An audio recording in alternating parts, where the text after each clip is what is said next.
Hey, I'm Skylar. If you're in the market for a used iPhone 4, there are a couple things you could check out besides the obvious features of the phone. So obviously, you want to look for signs of physical damage. Has it been dropped? And you can see that evidenced by small scuffs and scratches, dings, dents, etc. We call them signs of abuse. That's really what you're looking for.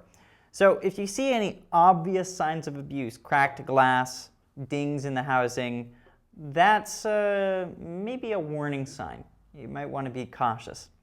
Another thing I would check out that's less obvious are what are called liquid sensors, and there are two of them.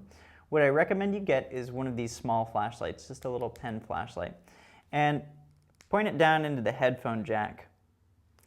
Take a look for any sort of obstructions, but what you're really looking for is a pink dot. There's a liquid sensor in there that's normally white, but it trips to pink if it ever encounters liquid. There's a second sensor down here. It's underneath the 30-pin connector. It should be white. If it's pink, do not buy that phone. Also, when you're inspecting this part of the phone, look at the actual dock connector to see if there are any pins missing or damaged. If there are, that can affect how the phone transfers data or transfers audio. Again, if there's anything wrong with that part of the phone, don't buy it.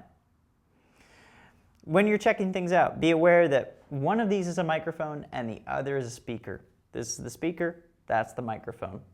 So if you don't hear sound coming out of both of them, don't worry, not a big deal, not supposed to be. Another thing you want to check, this SIM card tray right here.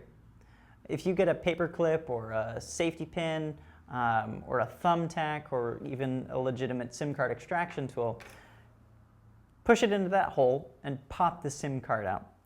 On the tray is written the serial number. What you'll want to do is, when you get the phone turned on, go into Settings, General, and then About. Make sure that the SIM card tray and the serial number that's shown on the phone match up.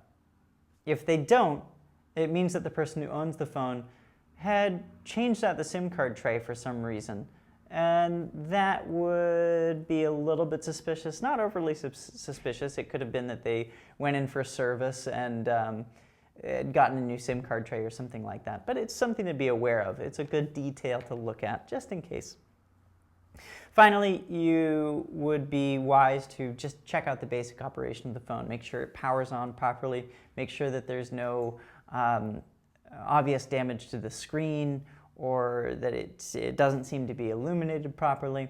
Those are definitely good things to check for. Finally, I would also check for the camera. You want to make sure that there's nothing really nasty under there. You know, no big particles of dust. The lens isn't overly scratched. Those are two things you want to look out for.